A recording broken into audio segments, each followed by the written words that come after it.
오늘 우리가 함께 읽었던 이 데살로니가 후서 말씀을 가지고 금보다 귀한 믿음이라고 하는 제목으로 하나님의 말씀의 은혜를 나누고자 합니다. 얼마 전에 금값이 폭등했다라는 기사를 보았습니다.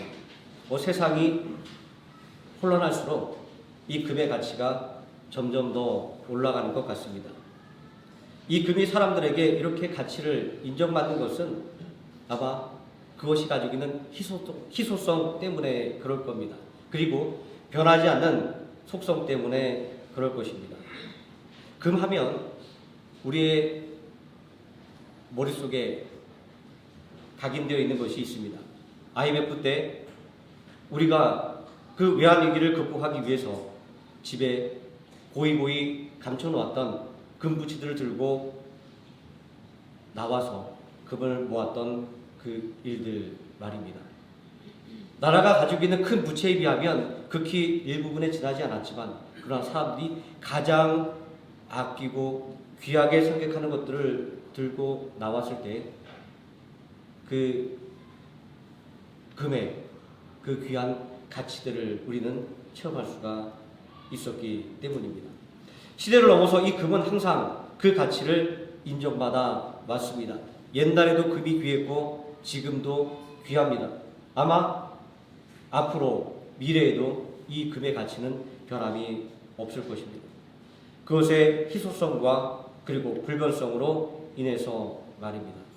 그러나 이 세상에는 금이 가장 귀한 것 같지만 그러나 눈에 보이는 금보다 더 가치 있는 것이 있다라고 성경 말씀은 이야기하고 있습니다. 금으로 살 수 없는 고귀한 가치를 지닌 것이 있습니다. 그것이 바로 믿음입니다. 베드로전서 1장 7절 말씀에 믿음은 불로 연단하여도 없어질 금보다 더 귀하여 이렇게 증거합니다. 또 오늘 읽은 본문의 말씀에서 믿음은 모든 사람의 것이 아니다라고 하는 이 말씀은 우리가 소유하고 있는 이 믿음의 가치를 증명하기에 충분합니다. 이 믿음은 오직 예수 그리스도의 이름으로만 구원을 받는다라고 하는 복음을 믿는 것입니다. 금보다 귀한 이 믿음의 가치는 금을 통하여 우리가 좀 더 쉽게 이해할 수가 있을 것입니다. 금은 변하지 않는 성질로 말미암아 그 가치를 인정받습니다. 그래서 사람들은 결혼식 할 때 금으로 반지를 만들어서 나누어 낍니다. 변하지 않는 이 금처럼 변하지 않는 사랑을 소망하고 있었기 때문입니다. 믿음이 가치 있는 것은 그 믿음의 내용이 결코 변하지 않기 때문입니다. 그 옛날 구약시대의 그 믿음과 그리고 신약시대의 그 믿음과 오늘 우리가 믿는 그 믿음이 다르다고 한다면 그리고 앞으로 내일의 그 믿음이 달라진다고 한다면 우리는 이 믿음을 간직할 이유가 어디에 있겠습니까? 우리가 변하지 않을 것이라고 믿어지는 이 금, 실제로 그 옛날에 3,000년, 4,000년의 무덤을 발굴해서 꺼낸 금으로 만든 모든 장식품들이 지금도 반짝거리고 있는 것을 우리는 볼 수 있습니다. 자, 그러나 성경은 그러한 금도 언젠가는 없어지고 말 것이다라고 이야기합니다. 불로 연단하여도 없어질 금이라고 분명히 그렇게 성경은 말씀하고 있기 때문입니다. 오직 믿음만이 이 세상에서 이 세상이 끝날 때까지 아니 이 세상이 끝난 이후에도 영원한 것이다라고 말씀하고 있습니다. 고린도전서 13장 13절에 그런즉 믿음, 소망, 사랑 이 세 가지는 항상 있을 것인데 라고 말씀해서 믿음의 영원성을 우리들에게 알려주고 있습니다. 또 금은 그 희소성으로 인해서 가치를 인정받습니다. 금이 흔하다고 한다면 그냥 길거리에 굴러다니는 돌멩이 같다고 한다면 지금과 같은 가치를 인정받을 수가 있을까요? 알루미늄이 처음 발견되었을 때 우리에게 가장 친숙한 자주 접할 수 있는 그러한 광물질이기도 합니다. 우리가 자주 마시는 음료의 캔이 대부분 이 알루미늄으로 만들어져 있습니다. 처음 사람들이 이 알루미늄이라고 하는 이 광물을 추출해서 사용하게 되었을 때는 굉장히 비싸고 그리고 귀한 광물이었습니다. 그래서 아무데나 쓰지 못하고 어떤 국가적인 기념물을 만드는데 이 알루미늄을 사용했었다라고 합니다. 그런데 점점 재련 기술이 발달하면서 알루미늄을 쉽게 생산하게 되었을 때 이 알루미늄의 가치는 낮아지게 되었습니다. 우리에게 흔히 접하는 음료수의 캔으로.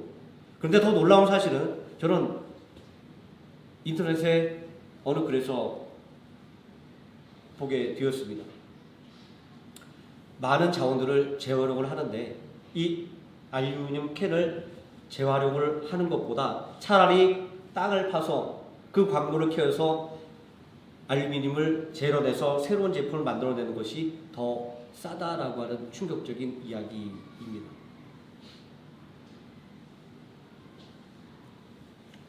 금도 이 알루미늄처럼 흔하다고 한다면, 우리가 쉽게 얻을 수 있는 것이라고 한다면 그 가치는 지금처럼 그런 가치를 누릴 수가 없을 것입니다.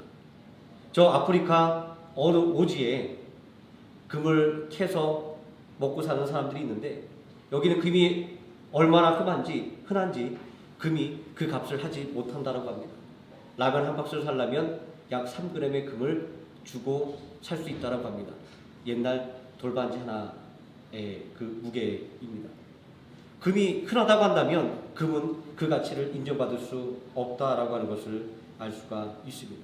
자, 이런 것들을 생각할 때 금이 가치가 있는 것은 바로 그 희소성에 있다라고 하는 것을 확실하게 알 수 있습니다.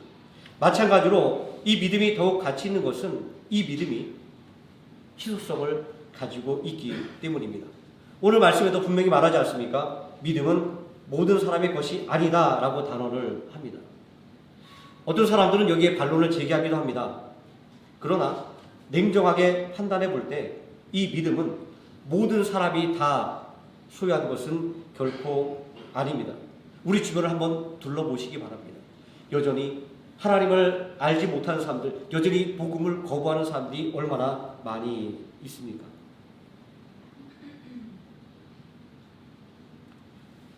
그렇다고 해서 이것이 이 사람들이 믿음에서 배제되어서 영원히 구원을 받지 못한다고 하는 그런 말씀은 아닙니다. 다만 모든 사람들이 구원을 받는 것은 아니다라고 하는 사실을 우리에게 알려주고 있는 것입니다. 또 금은 대체 불가능성으로 인해서 그 가치를 인정받았습니다. 옛날부터 사람들은 이 귀한 금을 만들어내기 위해서 가진 연구를 다 했습니다. 연금술이라고 하는 학문이 바로 이 금을 만들기 위해서 생겨났습니다. 그러나 아무도 금을 만들어내지 못했습니다. 현대 과학 기술로도 이 금을 만들어낼 수 없다라고 합니다. 자, 그래서 속담에서처럼 반짝인다고 다 금이 아니라고 하는 것을 우리는 또 한 번 실감하게 됩니다. 이 땅에 수많은 종교가 있습니다.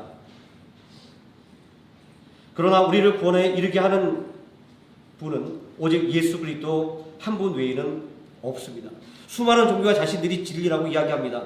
많은 사람들이 어떤 길로 가든지 진리에 도달할 수 있다라고 이야기하고 있지만, 그러나 그들의 주장은 다 헛될 뿐입니다. 오직 구원은 예수 그리스도 이름 외에는 얻을 수 없는 것이기 때문입니다. 자, 이러한 믿음의 가치에 대해서 우리가 이야기하고 또 말씀을 듣고 이해함에도 불구하고 물질 만능주의 세상에서 어떻게 우리가 가진 이 믿음이 저 금보다 더 가치 있다라고 말할 수가 있을까요?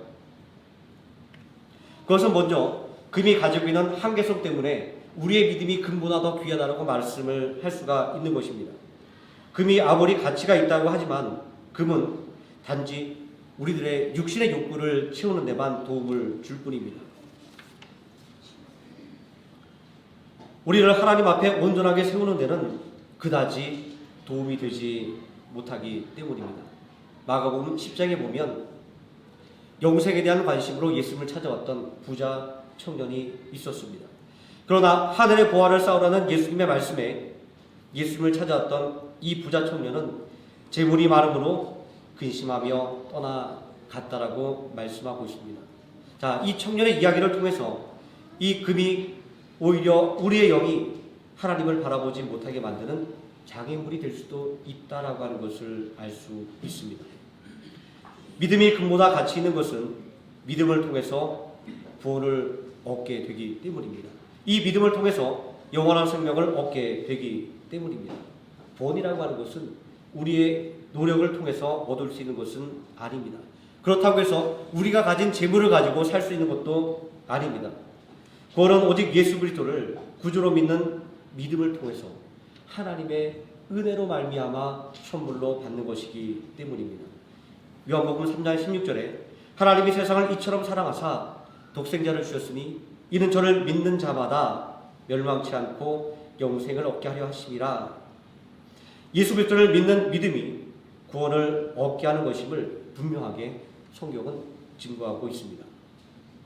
믿음이 금보다 가치 있는 것은 이 믿음의 희소성에 있습니다. 성경은 분명히 믿음이 모든 사람의 것이 아니라고 선언하고 있습니다. 이 말은 금이라고 하는 것은 우리가 노력하고 또 우리가 처한 처지에 따라서 소유할 수도 있는 것이지만 이 믿음이라고 하는 것은 우리가 노력한다고 해서 얻을 수 있는 것도 아니고 또 우리가 좋은 환경에 있다라고 해서 소유할 수 있는 것도 아니다라고 하는 것입니다. 이 믿음은 나의 선택이 아니라 오직 전능하신 하나님만의 선택이기 때문입니다. 요한복음 15장 16절에 예수님은 이렇게 말씀하십니다. 너희가 나를 택한 것이 아니요 내가 너희를 택하여 세웠나니. 이 말씀은 믿음이라고 하는 것은 나의 노력과 나의 결단이 아니라 하나님의 은혜라고 하는 것을 우리에게 알려줍니다. 그렇기 때문에 내가 믿습니다라고 하는 이 표현은 내가 하나님의 은혜로 말미암아 믿게 되었습니다라고 고백하는 것이 더 정확할 것이 아닐까 저는 그렇게 생각해 봅니다. 조직신학의 본론에서 이 구원에 관한 부분을 선택과 유기라고 하는 용어를 가지고 우리들에게 설명을 하고 있습니다. 로마서 9장 10절 말씀에 내가 야곱은 사랑하였고 에서는 미워하였다라고 하는 이 말씀은 바로 이 구원에 있어서 선택과 유기의 의미가 어떤 것인가를 우리에게 알려주고 있습니다. 선택이라고 하는 이 말은 내 의지가 아니라 하나님의 의지라고 하는 것을 우리에게 알려주는 것입니다. 야곱을 사랑한 것은 야곱의 성품과 야곱의 소망 때문에 하나님께서 그를 택한 것이 아니라 전적으로 하나님의 거룩한 의지였다라고 하는 것을 말합니다. 또 육이라고 하는 것은 쓸모가 없어서 버린다라고 하는 그런 말이 아닙니다. 귀찮아서 버린다, 잘못이 있어서 그 죄 값을 묻는다라고 하는 그런 의미가 아닙니다. 이 육이라고 하는 말은 자기 마음대로 하도록 내버려 둔다라고 하는 그런 뜻입니다. 로마서 1장 28절에 그들이 마음에 하나님 두기를 싫어하며 하나님께서 그 상실한 마음대로 내버려 두사 합당하지 못한 일을 하게 하셨으니 이렇게 유기의 의미를 정확하게 밝혀주고 있습니다. 자, 그러므로 하나님께서 에서를 미워하셨다라고 하는 이 말씀은 하나님께서 에서를 자기 마음대로 살도록 그냥 내버려 두셨다라고 하는 말씀입니다. 노아의 방주는 구원에 있어서 이러한 하나님의 선택과 유기를 우리들에게 잘 이해할 수 있게 만들어 줍니다. 홍수의 심판은 모든 사람들에게 예언됐던 것입니다. 노아와 그의 가족에게만 너희가 심판을 피하라고 말씀하신 것이 아니라 그 땅을 살아가는 동시대 사람들에게 선포되었던 하나님의 예언이었습니다. 그러나 성경은 구원받은 사람은 오직 노아와 그의 가족뿐이었다라고 증거하고 있습니다. 그것은 오직 노아의 가족만이 하나님의 심판의 예언을 믿고 하나님의 명령을 따라 방주를 만들었기 때문입니다. 무려 120년이라고 하는 긴 세월을 말입니다. 방주를 만드는 이 기간은 하나님께서 오래 참고 또 참았던 기간이었습니다. 방주를 만드는 기간은 하나님의 심판의 예언을 사람들의 눈으로 볼 수 있게 만드는 것이었습니다. 그러나 오직 먹고 마시는 것에만 관심을 둔 사람들은 이러한 하나님의 말씀에 귀를 틀어 막았습니다. 그리고 하나님의 일에 눈을 감았습니다. 이런 사람들에게 임한 것은 오직 심판밖에 없었습니다. 아니, 더 정확하게 말한다고 한다면 그들은 심판을 받은 것이 아니라 스스로 구원의 길을 버리고 멸망의 길로 걸어 들어갔다라고 말씀할 수 있습니다. 이 노아의 방주를 통해서 알 수 있듯이 구원은 모든 사람들에게 선포되었습니다. 하나님은 이 세상 모든 사람들에게 구원의 문을 활짝 열어 놓으셨습니다. 그러나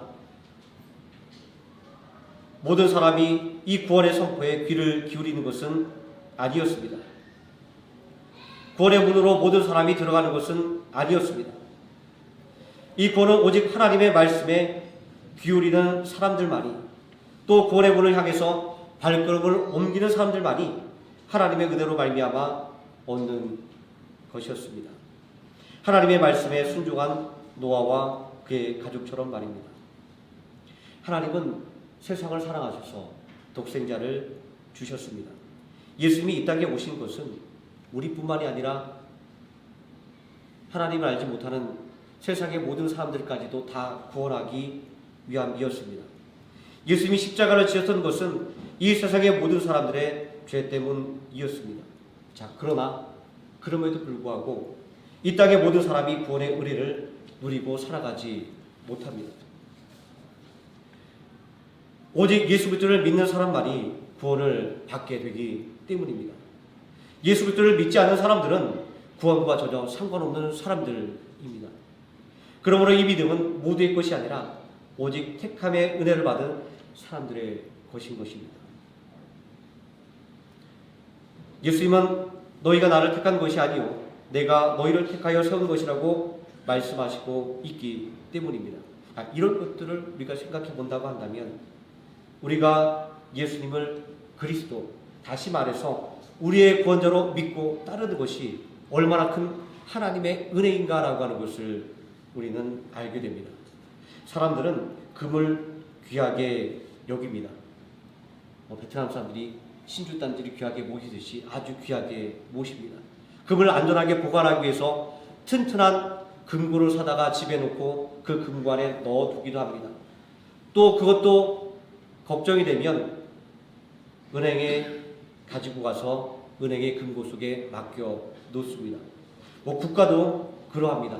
금을 안전하게 보호하기 위해서 여러 가지 방법들을 강구합니다. 대한민국은 국가가 관리하는 금을 어떻게 위험에서 지키기 위해서 보관하고 있을까요?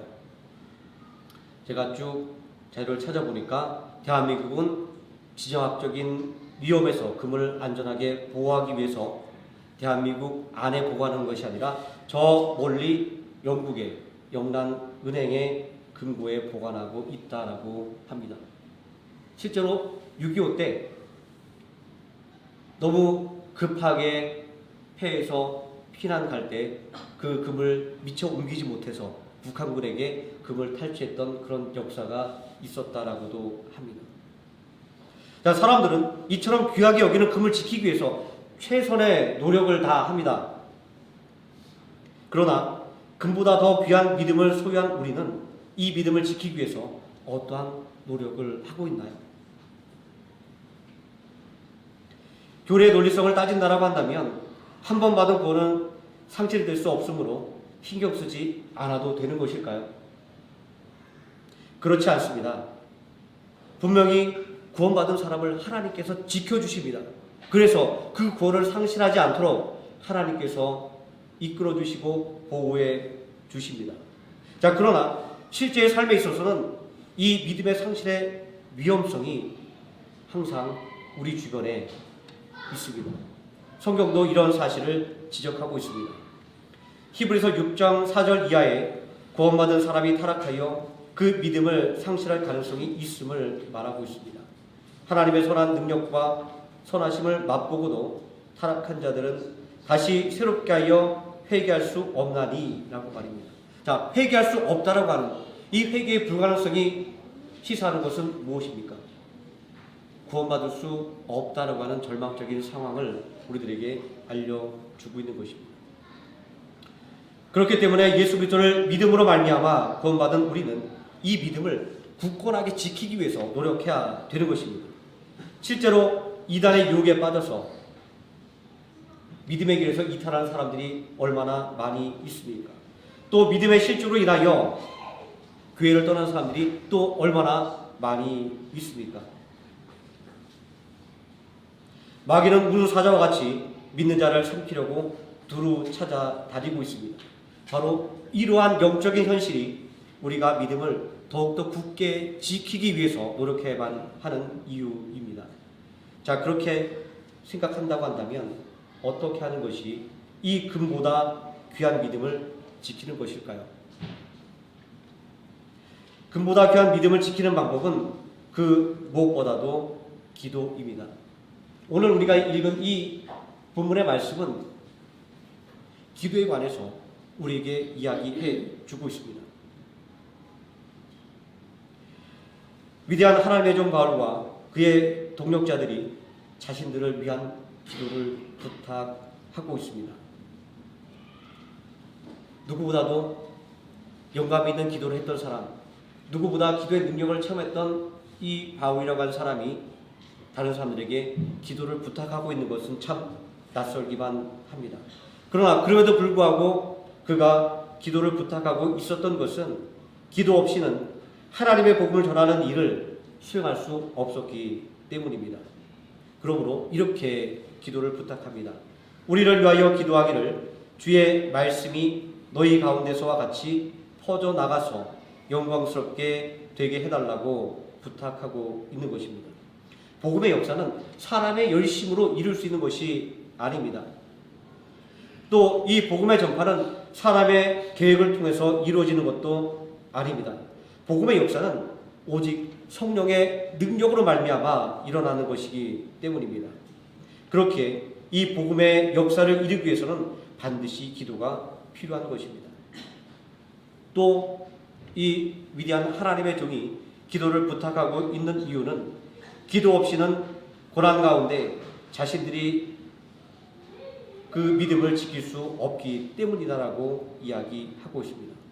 믿음의 선한 싸움을 수없이 치른 이 바울도 자신을 위해서 기도해달라고 부탁하고 있는 것에 우리는 주목을 해야 될 것입니다. 그것은 믿음의 선한 싸움을 하는데 기도의 능력이 무엇보다도 필요했기 때문입니다. 바울은 지금까지 복음을 위해서 싸울 수 있었던 것은 기도가 있었기 때문임을 그는 분명히 체험했었기 때문입니다. 복음은 믿는 자를 구원에 이르게 하는 복된 소식이지만 문제는 우리가 믿는 이 복음에 늘 반대자가 있기 때문입니다. 또 복음에는 박해가 있기 때문인 것입니다. 그러므로 우리를 부당하고 악한 사람들에게서 건지시옵소서라고 이렇게 기도를 부탁하고 있는 것입니다. 기도를 요청하고 있는 이유는 이 믿음이라고 하는 것은 모든 사람이 다 소유할 수 있는 것이 아니기 때문에 그렇습니다. 바로 이것이 믿음을 지키려고 기도해야만 하는 결정적인 이유인 것입니다. 자, 믿음이 모든 사람의 것이 아니다라고 하는 이 말씀의 뜻은 무엇일까요? 그것은 내가 내 인생의 주인이 되어서 육체의 정욕을 도모하는 사람들, 또 죄에 빠져 살아가는 사람들에게는 이 복음의 초청이 성가신 것이 된다라고 하는 의미인 것입니다. 예수님은 이러한 상황을 마태복음 22장의 혼인잔치의 초청 비유를 통해서 알려주셨습니다.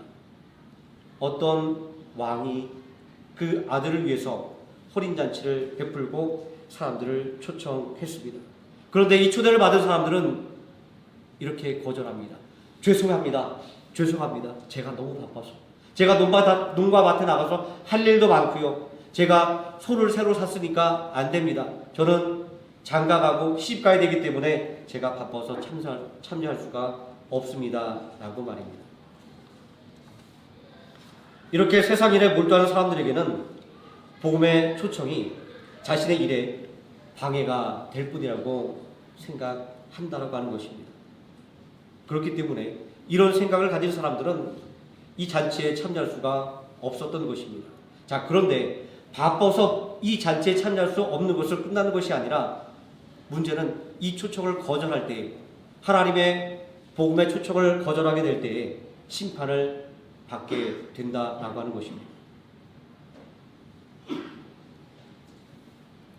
기도라고 하는 것은 문제가 있는 사람들에게만 필요한 것이 아닙니다. 육체의 병이 있는 사람들에게만 필요한 것도 아닙니다. 자, 위대한 하나님의 종들도 기도 없이는 바로 설 수 없다라고 바울은 데살로니가 성도들에게 기도를 부탁하고 있습니다. 또 기도 없이는 온전한 복음을 전할 수도 없습니다. 기도 없이는 세상의 유혹을 이기지도 못합니다. 그렇기 때문에 이 기도는 예수 그리스도를 믿는 모든 사람들의 믿음을 굳게 지키기 위해서 반드시 필요한 것입니다. 또 바울은 데살로니가 교인들을 위해서 기도했습니다. 하나님, 이 데살로니가 교회 성도들의 믿음을 굳건하게 지켜 주옵소서라고 말입니다. 왜냐하면 마귀는 우는 사자와 같이 믿는 자들의 믿음을 빼앗으려고 입을 벌리고 달려들기 때문입니다. 우리의 믿음을 실족시키는 일들이 얼마나 많이 있는지 모릅니다. 한번 생각해 보십시오. 우리에게 기도가 없다고 한다면 별거 아닌 말 한마디에도, 별 의미 없는 행동 하나에도 우리는 시험이 들고 말 것입니다. 그렇기 때문에 예수님은 겟세마네 동산에서 슬픔에 잠겨 잠이 들었던 제자들을 깨우시면서 너희가 시험에 들지 않도록 기도하라, 이렇게 부탁하셨던 것입니다. 오늘 성경에서 말씀하고 있는 악한 자들은 복음의 반대자들을 특별히 지칭해서 이야기하고 있습니다. 믿는 자들의 믿음을 공격하고 약화시키는 무리들을 가리키고 있습니다. 실제로 우리는 우리들의 삶 가운데서 우리들의 이 믿음을 약화시키고, 그리고 우리를 하여금 교회로 멀어지게끔 만드는 그러한 대적자들의 공격을 받고 있습니다. 바울이 이렇게 성도들을 위하여 기도하고 있는 것은 이러한 마귀의 믿음의 파상 공세에 맞서서 대항할 수 있는 것은 오직 기도밖에는 없기 때문입니다.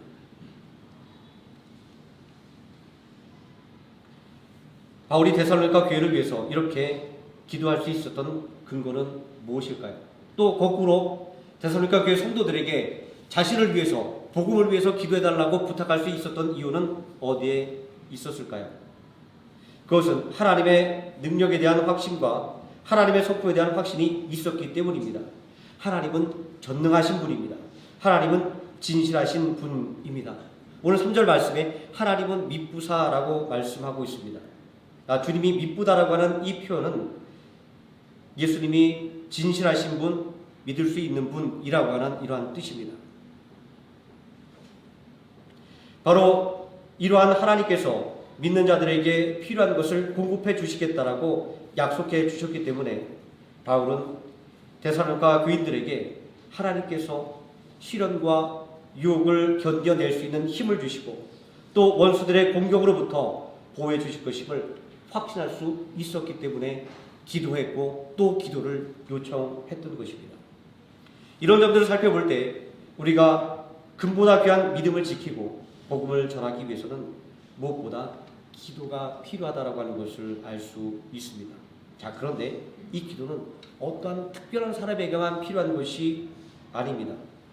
목회자나 성도나 누구 할 것 없이 모든 사람들에게는 다 기도가 필요합니다. 바로 이것이 우리가 다른 사람을 위해 하는 그 중보의 기도가 필요한 이유입니다. 중보 기도라고 하면 이 용어가 잘못됐다라고 말씀하는 그런 분도 있습니다. 우리 구원에 있어서 중보자는 오직 예수 그리스도 한 분밖에 없습니다. 이것은 진리입니다. 그러나 기도에 있어서만큼은 다른 사람을 위해서 하는 이 중보의 기도는 모든 믿는 사람들에게 요구되고 있는 의무라고 하는 것입니다. 또 이 기도는 믿는 사람만의 권리이기도 합니다. 왜냐하면 지금 바로 예수 그리스도를 구주로 영접한 사람이라 할지라도 그의 그 진실한 믿음의 기도는 하나님의 자녀가 된 이상 하나님의 보좌를 움직일 수 있는 능력이 있기 때문에 그러합니다.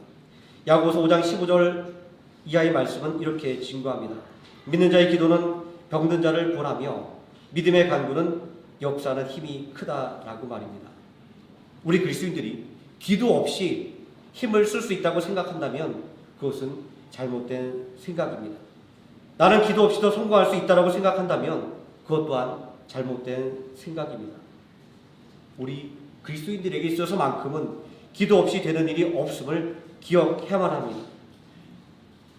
바로 이것이 우리가 믿음 안에서 나 자신을 위해서 기도하고 그리고 믿음의 형제와 자매를 위해서 기도하는 이유인 것입니다. 우리의 기도의 목적은 그리고 우리의 기도의 목표는 5절에서 더욱더 명확해집니다. 기도의 목적은 예수 그리스도의 도움을 받아서 성령님의 도움을 받아서 우리들의 마음을 지키는 것입니다. 자, 너희의 마음을 인도하여 라고 오늘 말씀이 이야기하고 있는데 이것은 예수님께서 우리의 마음을 지키시는 분이라고 하는 그런 의미입니다. 여기서 인도한다라고 하는 이 말의 의미를 주석가들은 이렇게 주석을 달고 있습니다. 장애물을 제거한다라고 말입니다. 자, 예수님께서 우리를 인도한다라고 하는 것은 우리들의 길 앞에 있는 장애물들을 치워주신다라고 하는 말씀입니다. 그렇습니다. 기도는 우리들의 믿음에 있어서 장애물들을 제거합니다. 우리들의 믿음을 약화시키는 마음의 불신과 원망과 불평까지도 말입니다. 그리고 기도의 목표는 분명하게 하나님의 사랑을 깨닫게 만드는 것입니다. 우리는 늘 하나님께 기도합니다. 우리의 기도의 가장 중점적인 것은 우리의 일용할 양식을 달라고 늘 기도하는 것입니다. 그 간구의 모양은 다르지만 그 핵심은 우리들의 일용할 양식에 있습니다. 우리는 이 기도를 통해서 하나님께서 우리에게 얼마나 큰 관심을 갖고 계시는지 그리고 우리를 얼마나 사랑하시고 사랑을 베풀어 주시는지를 체험할 수 있게 되기 때문입니다. 이 기도는 하나님을 생각하는 행동이고 하나님을 의지하는 행동이기 때문에 그러합니다. 또 기도의 목표는 예수 그리스도의 인내를 배우도록 만드는 것입니다. 기도는 인내입니다. 기도한다고 바로 응답받지 않기 때문입니다. 기다려야만 참아야만 응답을 받을 수가 있습니다. 이 기다림 때문에 우리가 기도하는 것을 아주 힘들어합니다. 그러나 이 기도가 힘들 때 예수님의 인내를 한번 마음속에 떠올려 보시기 바랍니다. 예수님의 인내는 우리를 위하여서 십자가에서 자신의 목숨을 내어놓는 것이었습니다. 자, 그렇기 때문에 기도는 우리를 위하여 십자가의 고난을 참으신 예수님의 인내를 생각하게 만들어서 우리로 하여금 하나님의 말씀에 순종하고 또 시련을 인내로서 극복할 수 있게 만들어주는 능력이 되는 것입니다. 하나님께서 우리에게 주신 예수 그리스도를 믿는 믿음은 금보다 더욱더 귀한 것입니다. 이 믿음의 가치를 이렇게 노래합니다. 제가 이 말씀을 읽어드린 것보다 우리가 잘 아는 이 찬양을 한번 하는 것이 더 좋을 것 같습니다. 반주 좀 부탁드릴게요. 목마른 사슴이라는 찬양의 2절의 가사입니다. 우리 함께 찬양하도록 하겠습니다.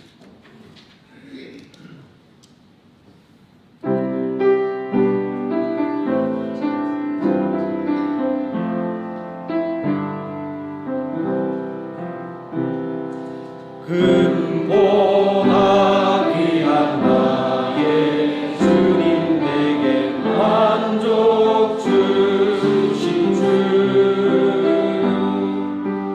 당신만이 나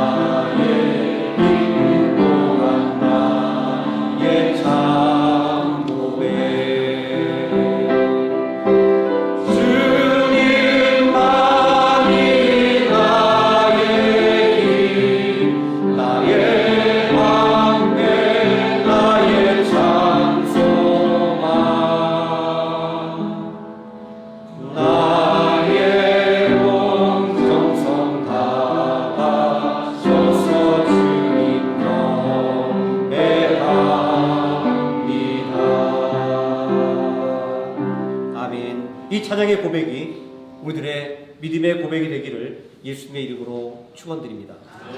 기도하시겠습니다. 전능하신 아버지 하나님, 금보다 더 귀한 믿음을 우리에게 주셔서 우리를 이 땅에서 하나님의 사랑을 받는 존재로 살아가게 하여 주시고 더 저 영원한 하나님의 나라에서 영광을 누리며 살아갈 수 있는 존재로 세워주심을 감사를 드립니다. 세상의 모든 사람들은 가치 있는 것들을 지키기 위해서 애쓰고 노력합니다. 아버지 하나님, 이 귀한 믿음, 이 귀한 은혜를 우리가 지키고 전하기 위하여 더욱더 힘쓰고 애쓰게 하여 주시옵소서. 예수님의 이름으로 기도드립니다.